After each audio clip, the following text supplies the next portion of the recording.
The social chameleon.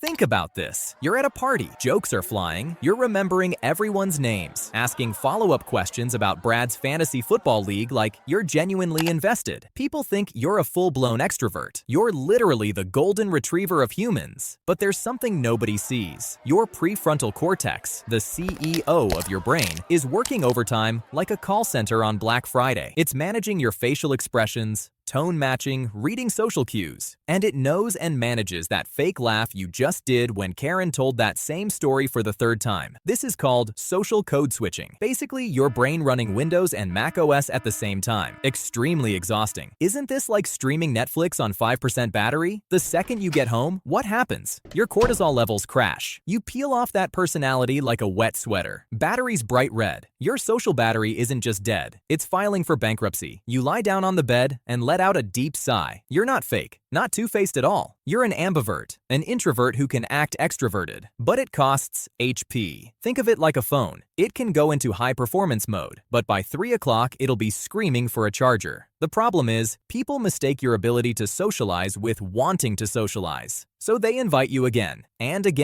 you keep saying yes because you don't want to seem weird. Don't do this. Be yourself. The text monster. You're in the group chat dropping paragraphs, essays, TED Talks. You're the comedian, the therapist, the debate lord. Your texts have structure, intro, 3 supporting points, a callback joke. You're like Shakespeare with Wi-Fi. Then someone says, okay, let's actually meet up. Instant panic. Because your Broca's area, the part responsible for speech production, didn't get the memo that you're supposed to be funny in real time. Your verbal processor has like a 5-second lag. It's like playing an online game with 300 ping. Face-to-face, you're giving one-word answers. Yeah. Cool. Haha. Meanwhile, your written personality is doing backflips in the group chat, probably making a joke about this exact moment. Here's why. Typing removes real-time pressure. You can delete, edit, rethink. You're a director with Final Cut, but face-to-face? That's live TV. One take, no room for error. And this is where things change. Your anxiety spikes because your amygdala, your brain's alarm system, sees social interaction as a threat assessment test you can't study for. The result? People think you're 2 different humans. Online, you're a 10 out of 10 personality, and they think you're super extroverted. But offline someone who blinks occasionally, says 2 or 3 sentences, and laughs in between so it doesn't get awkward. The check engine light. Imagine it's 2 a.m. When the waiter said, enjoy your meal, you said, you too. That was in 2019. Your brain is still conducting a forensic investigation. This is called rumination. When your brain replays every social interaction over and over like it's searching for hidden scenes in a Marvel movie. The only difference, the hidden scene here is finding proof that everyone secretly hates you. But why do you think like this? Have you ever thought about it? Because your anterior cingulate cortex, your brain's error detection software, is constantly on. It's like a check engine light that never turns off. Did I laugh too loud? Was that joke offensive? Why did they write just K instead of OK? Here's the painful part. Normal brains receive social feedback and move on. Yours bookmarks it, highlights it, then adds it to a playlist called Cringe Compilation Volume 47. You replay conversations over and over looking for subtext that doesn't exist. She said, see you later. But did she really mean it? Or was that code for, I never want to see you again? Scientists call this hyperactive threat detection. Your amygdala sees every social situation as a disaster waiting to happen. It's like a smoke detector that goes off even when you think about toast. The most exhausting part? You're overthinking. But telling an overthinker to just relax is like telling a computer to stop computing. This is your operating system, except you've got a highlight reel. They've got goldfish memory. The Sherlock. You're at a dinner party. You've said maybe 3 words, but you've collected everyone's data. You know who's faking their laugh, who's checked their phone 6 times, and which couple is definitely breaking up based on their seating distance. While extroverts are performing, you're running passive observation mode. Your brain isn't asleep. It's in reconnaissance.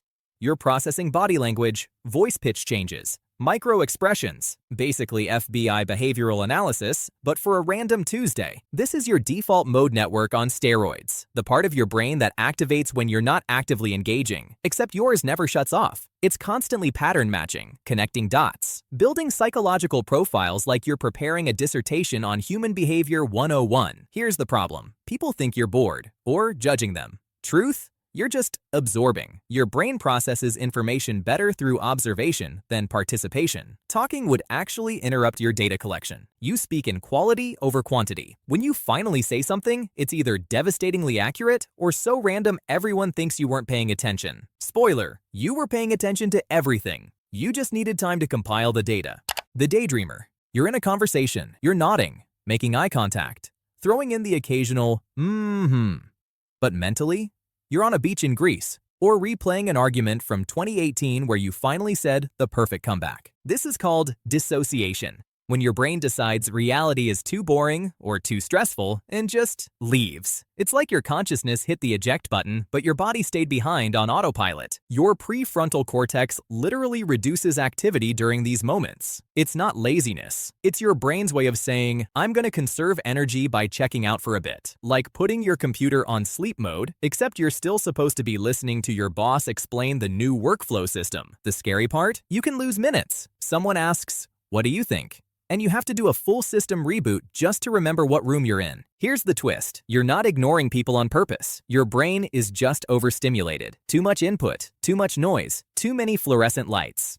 So it hits the mute button on reality and starts playing your internal Netflix instead. Introverts do this as a defense mechanism. When you can't physically leave a situation, your mind leaves for you. It's like ghosting, but make it psychological. Fun fact.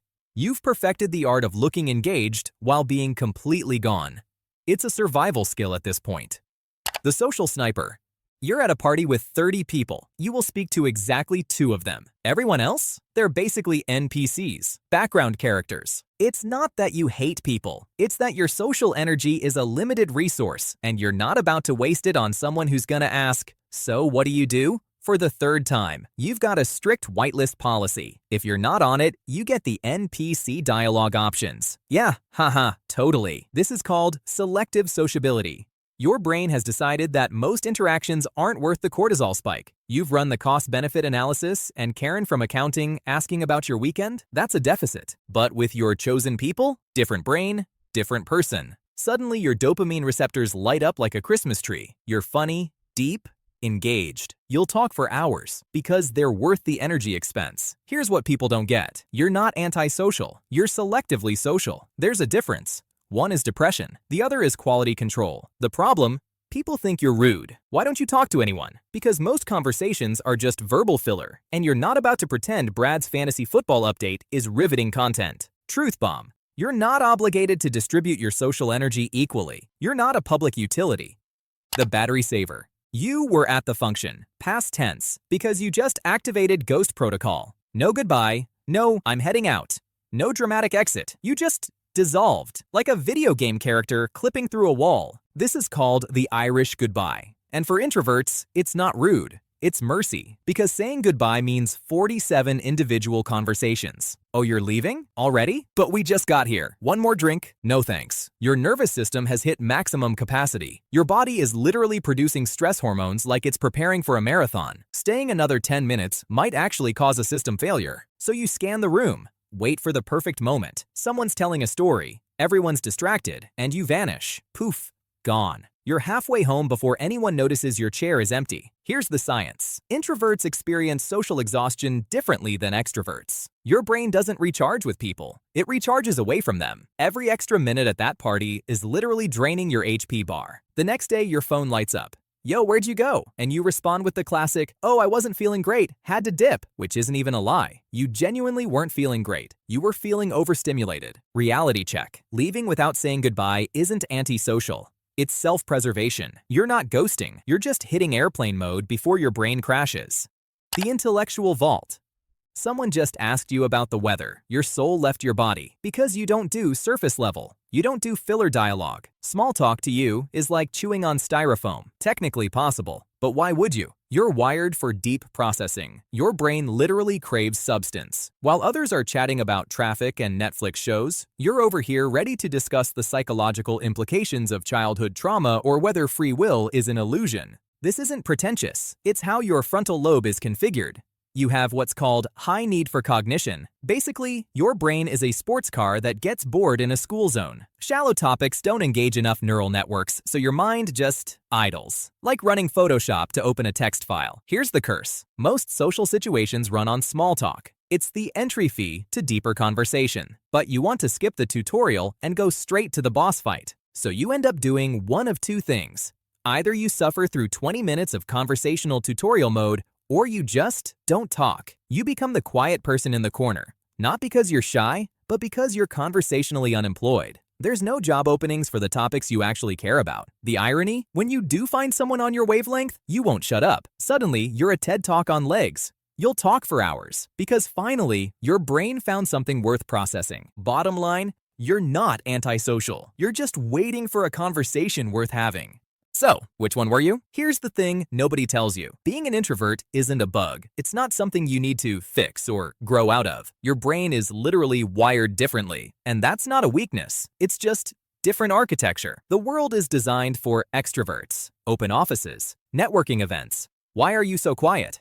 But your value isn't measured in how loud you are or how many people you can tolerate in one room. You're allowed to leave early. You're allowed to say no. You're allowed to have a social battery that dies faster than everyone else's. You're allowed to exist in a way that makes sense for your brain. And to the introverts watching this at 2 a.m. because social interaction is easier when it's through a screen, I see you. You're not alone in feeling alone. If this video made you feel less weird about being you, hit that subscribe button, because we're building a corner of the internet where overthinking, ghosting, and hating small talk are finally understood. Drop a comment telling me which type you are, or if you're somehow all of them at once, because honestly, same. You're not broken. You're just running different software.